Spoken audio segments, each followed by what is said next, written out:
Jungle. Halo, ketemu lagi Om Iswan. Ya, ketemu lagi. Alhamdulillah. Terima kasih menyediakan waktu jadi bintang tamu kami. Eh, Mas Iswan akan menyampaikan secara lebih saintifik ya, tapi ini kepada anak-anak sekolah ya. Jadi, nah ini tentang ada bintangnya Pisces rupanya, lahir Siap. tahun 72 dan kiprahnya ya 97 sampai 95 ini di NGO yang grupnya Trubus ya. Kemudian 2005 sampai 2022 nih cukup lama nih.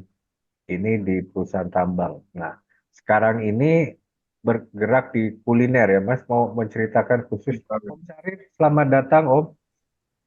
Selamat Oh, datang semua, Om ya, Ya, Iwan, terima kasih, Karir. kawan saya, salam kenal. Ya, Ya. kalian salam kenal. kenal kembali. Jadi, Pawon Merdeka ya, bannernya nih. Mau diceritakan, Mas, sedikit iklan Ya, Pawon Merdeka? boleh. Terima kasih Om Iwan, Om Sahrir ya. Ya, Bismillahirrahmanirrahim. Assalamualaikum warahmatullahi wabarakatuh. Di Lampung tadi hujan. Nah, saya nggak tahu di Jakarta atau di tempat lain hujan. Jadi masih dalam suasana apa namanya sedikit. Biasanya kan panas. Ini masih suasana sejuk ya, yang hujan. Hujannya deras sekali sore tadi. Terus NGO itu menggunakan bendera tahun 2005 sampai 2002. Saya lebih banyak berkita coba apa namanya hujan di ke pasar kuliner. Di khasnya itu adalah ayam bakar, dimsum, dan juga membuka menu-menu tadi. dimsum sama pempeknya saya paling ini. Masih bisa dapat ikan belida, Mas, di Lampung. Di Lampung itu susah, jadi di Lampung menggunakan ikan tenggiri, Oh, campuran sama ikan ekor kuning.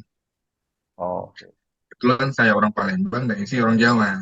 Nah, kebetulan istri juga suka memasak, gemar memasak, akhirnya ditularkan sama ibu saya, almarhum, beberapa menu-menu Palembang. Dan sampai hari ini, Alhamdulillah membuka Pawon Merdeka. Silakan mampir, Om Iwan, Om Ya, monggo nanti kalau kita teman-teman Sabon kalau Kebak. berada di Bandar Lampung, jangan lupa kunjungi Pawon Merdeka, pasti masakannya enak. Dan Mas Iswan sambil ini juga ya, masih volunteering juga pendidikan. Juga sukarelawan di pendidikan. Nah, kiprahnya itu ini, jadi pembina kelompok swadaya masyarakat, mulai dari kampanye peningkatan awareness ke siswa-siswa sekolah, kemudian bikin kontes, bikin produk bernilai ekonomis, itu ada salah ketik maaf. Terus kegiatan bersih-bersih pantai, sarana umum, masjid, dan sampai penyedia infrastruktur ya. Ini yang nggak dilakukan sama Pemda, mahasiswa dan organisasinya ya, menyediakan mulai Itu dilakukan di Gorontalo, Om Sahrir. ini waktu di Gorontalo ya. Oke. Nah, selanjutnya, oke, monggo Mas Iswan masuk ke presentasi Anda. Malam hari ini saya lebih banyak sedikit sharing ya tentang dampak dari sampah, terutama sampah-sampah yang tidak terkelola dengan baik, yang tentunya ketika sampah ini sudah melebihi ambang batas, tentu akan menjadi sebuah permasalahan.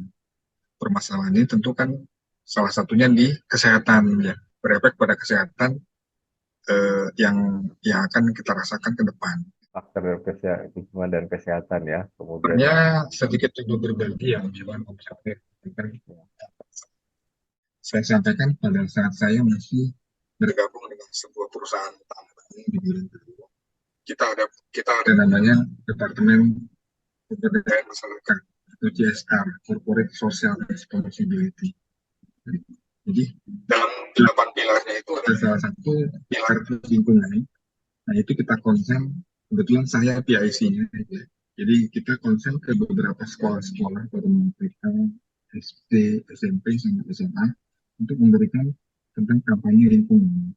Nah ini dengan sama, di sini ada beberapa data yang saya coba tampilkan dan yang saya ambil dari beberapa sumber bahwa proporsi pengelolaan sampah di rumah tangga itu dari tahun 2013 sampai dengan tahun 2019 itu kalau ngeliat datanya itu kan rata-rata sampah itu kan diangkut ditanam, dibuat kompos. Mungkin kalau di Lombok sekitar hampir 34,9%, ditanam itu sekitar 1,5, dibuat kompos 5,9, dan dibakar yang paling banyak ini. Karena dibakar itu kan yang paling gampang. Dibakar itu hampir 49,5%. Dibuang ke kali, selokan, itu ada sekitar 7,8%, dan dibuang ke sembarang tempat juga banyak juga ini. Itu dari tahun 2013 sampai 2019 itu menunjukkan adanya apa namanya tidak ada perubahan yang peningkatan. Rata-rata 2,2 juta itu per jadi sekitar. Komposisi sampah ini terbanyak adalah komposisi sampah plastik ya. Jadi sekitar 50% itu dari sampah-sampah timbulan sampah-sampah terutama di daerah perkotaan. Timbulan sampah plastik ini jadi 10 sampai 15% itu didaur ulang. 60 sampai 70% ditampung di tempat pembuangan akhir atau TPA. 15 sampai 30% belum terkelola, artinya masih masih masih dalam bentuk sampah dan masih menjadi sebuah apa namanya? Ya, ada dari yang saya ambil dari beberapa sumber bahwa ada 6 jenis sampah terbanyak yang terbuang ke laut setiap tahunnya. Ini perkiraan dalam satuan ya. Jadi sampah yang pertama itu adalah puntung rokok nih. Ya, untuk botol minuman itu ada 13,5 juta. Yang peringkat ketiga dari jenis sampah yang terbanyak itu adalah gelas, piring, sendok, garpu, dan pisau hampir 10,2 juta. Kemudian peringkat keempat itu adalah botol plastik. Yang kelima kaleng minuman dan yang nomor 6 adalah sedotan. Ternyata sedotan itu juga menjadi penyumbang yang terbesar sampah-sampah yang paling banyak ketika dibuang sembarangan dan sampai ke laut. Ketika masa terurainya ya. Ya, ketika bicara masalah penguraian sampah, ketika kita buang, katakan kita tanam atau kita buang sembarangan, ternyata beberapa sampah-sampah ini kan memerlukan proses yang cukup lama untuk terurai secara dengan baik. Contohnya seperti sampah organik. Sampah organik adalah sampah-sampah yang berasal dari buah-buahan atau sayuran, yang bekas sisa makanan, itu baru bisa terurai hampir dalam waktu 2 bulan. Kemudian sampah organik, kertas, dan segala macam. Juga kertas, kita ambil koran ya. Koran kan banyak juga digunakan saat ini, walaupun apa namanya berkurang ya. Tapi tetap terurai itu hampir 4 minggu.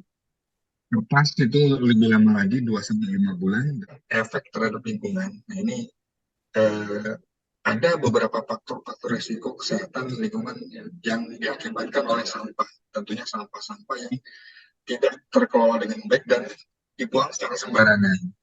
Yang pertama jelas ketika sampah dibuang sembarangan akan menyebabkan pencemaran udara. Kemudian yang kedua efek pada pencemaran air, dan yang ketiga tentu tanah, pencemaran tanah. Tanah akan tercemar dengan beberapa sampah-sampah yang apabila kita lihat dari slide sebelumnya, itu terutama sampah-sampah plastik. Itu akan tercemar ketika semakin banyak, semakin banyak pula pencemarannya.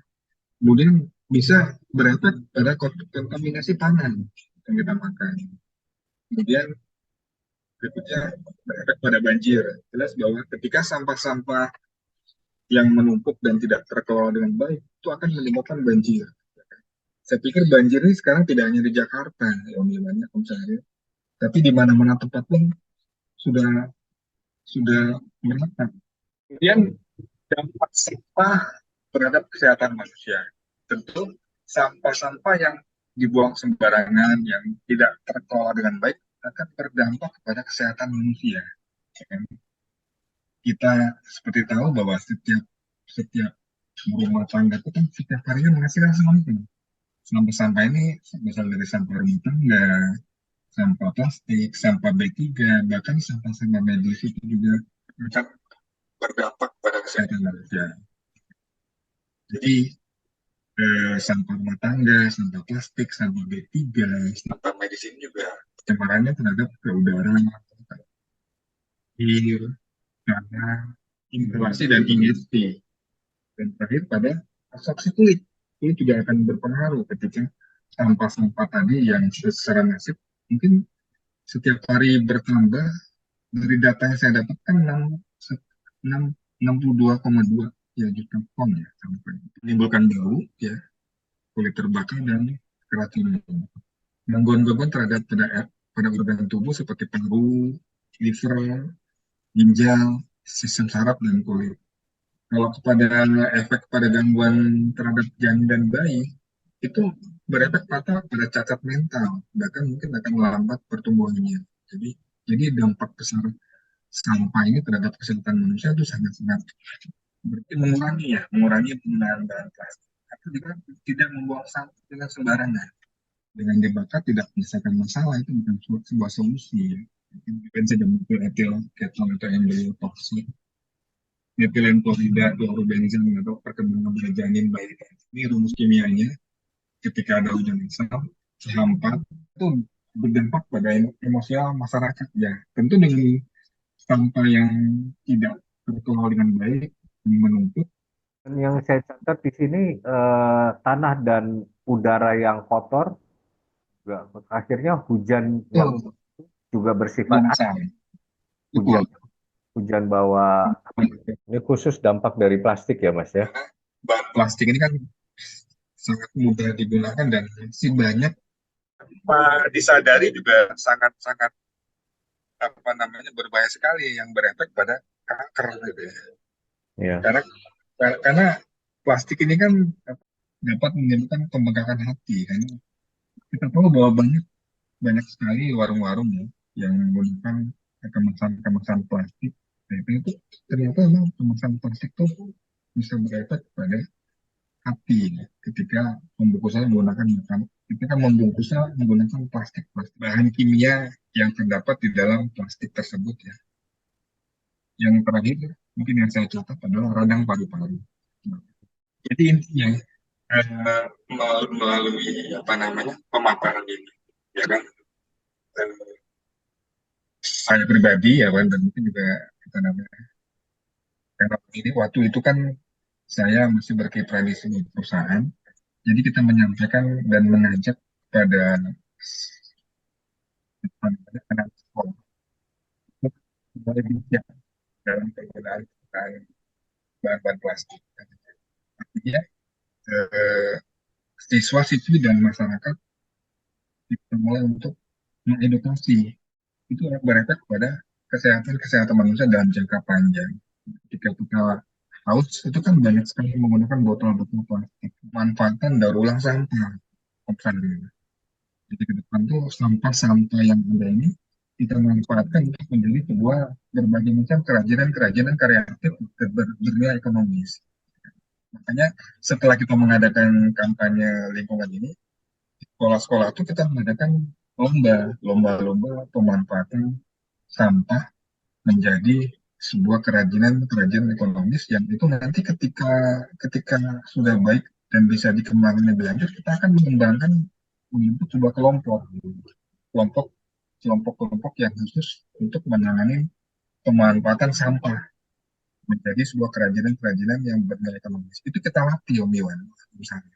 Kita mengundang pelatih untuk memanfaatkan sampah-sampah itu. Tidak hanya menjadi kompos, tapi juga sampah-sampah itu kita pilih mana menjadi sampah organik dan sampah anorganik, mana sampah-sampah yang bisa dimanfaatkan. Dan di sekolah itu tindak lanjutnya kita bentuk apa namanya komunitas peduli lingkungan. Dan dari situ setelah itu berlanjut lagi kepada bersih-bersih pantai, dan juga bersih-bersih tempat rumah ibadah, bersih-bersih fasilitas publik umum. Siswa-siswi membuang sampah, sampah itu kita beli, kita nilai dengan uang. Mereka punya tabungan. Jadi ada tata kelola manajemen dalam pemangkutan sampah melalui bank sampah. Organisasinya Mas Iswan itu yang membeli ya. Oke. Om Iswan, untuk pengelolaan yang Om Iswan jalankan ini ruang lingkupnya satu provinsi atau per kecamatan atau bagaimana ya?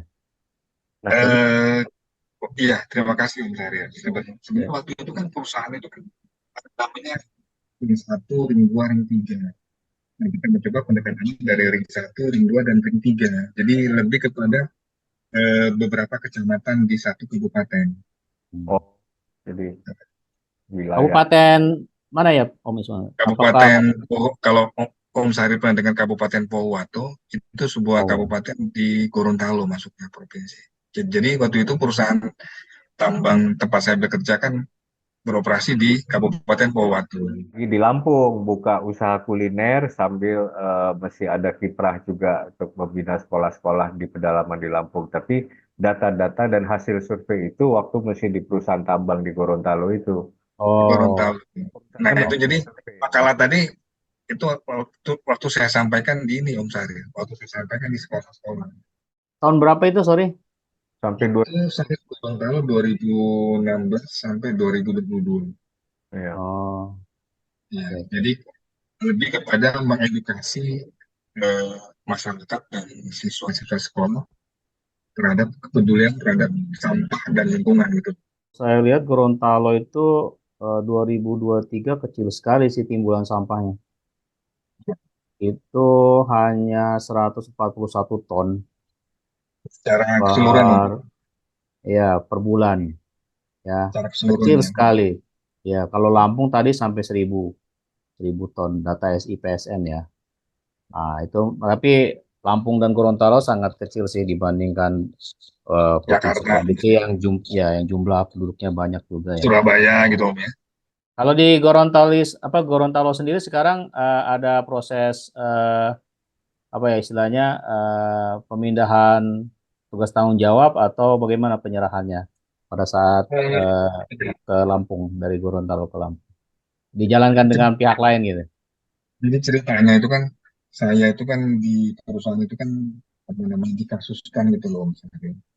Jadi ada Oh, saya kena kan politisasi di perusahaan. Usahanya diakuisisi, jadi reorganisasi. oh, Karena reorganisasi, Om Iswan nggak ke bawah. Ya ada Iya, aspek politik lah. Tapi berarti ya kelanjutannya nggak tahu ya. Jadi nggak nggak tahu, saya nggak kopi. Mungkin belum aja Om, belum aja belum. Karena kan saya itu kan di perusahaan di akuisisi itu kan tahun 2022 Agustus ya. Nah itu memang belum banyak ininya apa namanya seperti yang saya dan teman-teman lakukan sebelumnya. Kita kan tim Om ya, jadi saya tidak sendirian. Kebetulan memang waktu itu saya diminta menjadi PIC-nya untuk masalah ini. Saya dan tim-tim saya itu sudah sudah tidak ada komunikasi lagi, sudah kemana-mana gitu. Yang jelas, setahu saya memang ada, cuma saya tidak mengikuti sampai sejauh mana. Saya sangat sayangkan memang beberapa ide saya untuk membuat bank sampah, untuk komunitas peduli lingkungan yang sudah saya bentuk itu bubar gitu loh. nggak berlanjut ya. Padahal ya masyarakatnya udah ini sekali, padahal udah tersentuh ya. Saya, Jadi oke. ada dua kelompok masyarakat yang saya bentuk dan saya dampingi itu khusus buat mengelola sampah-sampah menjadi sebuah kerajinan. Ya kan? Jadi sampai sampai itu kan dijual ya Om ya.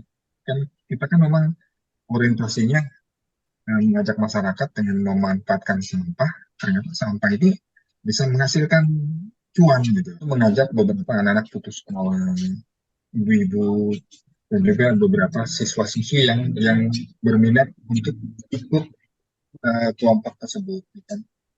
Ya walaupun sampai saat ini kelompoknya yang saya tahu sih bubar kelompoknya ya, karena kurangnya pendampingan dan apa Ya. namanya pelatihan lebih lanjut. Gitu. Mungkin teman-teman konsennya ke lain gitu loh, Om Sarir, Dan pendampingan teman-teman yang pelatihan itu udah membantu mereka secara ekonomi ya. sempat punya ini, punya sebuah rumah produksi. Nah, saya beberapa barang-barang itu tidak saya apa bawa ke sini. Ada beberapa, tapi fotonya nanti saya share aja loh. Ya. Ada beberapa tipe foto yang hasil dari apa namanya memanfaatkan limbah-limbah sampah rumah tangga dan sampah-sampah pertanian. Dijual 100.000, 200.000, bahkan bisa sampai 500.000. Ketika di dijadikan kompos atau mungkin seperti apa ya? Om Samrir, dijadikan kerajinan-kerajinan seperti pas bunga, Nanti Oh, kerajinan. Om Syarif kita kita mesti kelihatannya masih akan ada 2 sesi lagi dengan Pak Iswan.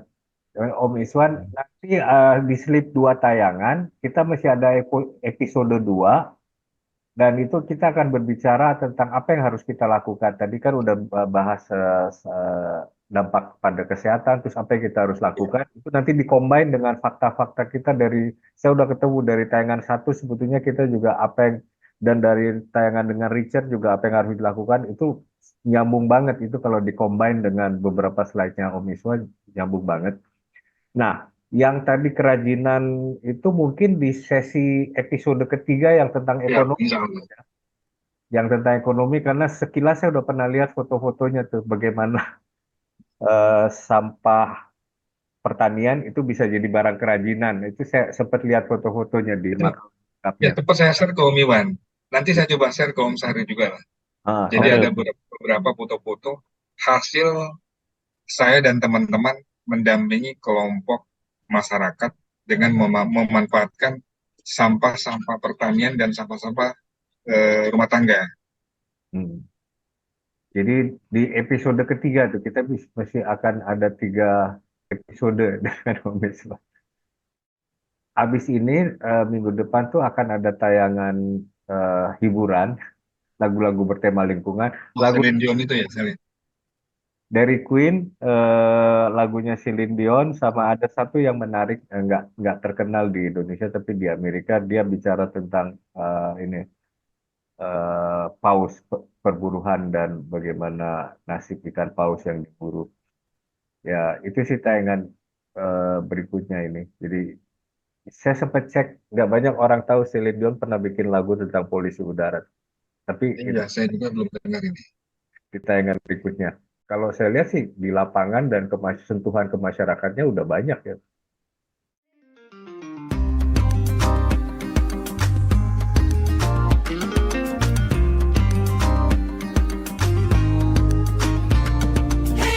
Nabonga na wadosi watu ordinary na wase wa serikali. Kwenye trash kuna treasure, reimagine, recreate and restore. Ukitupa kwenye dustbin, blue ni ya paper na plastic, green ni ya vitu organic, yellow for the medic na brown zingine zote. waste ni wealth, yani Taka ni mali, a free and secure future yangu ni kali. Kwako ni trash na kwangu mimi ni mali. Come join the circle, twende kazi. come join the circle.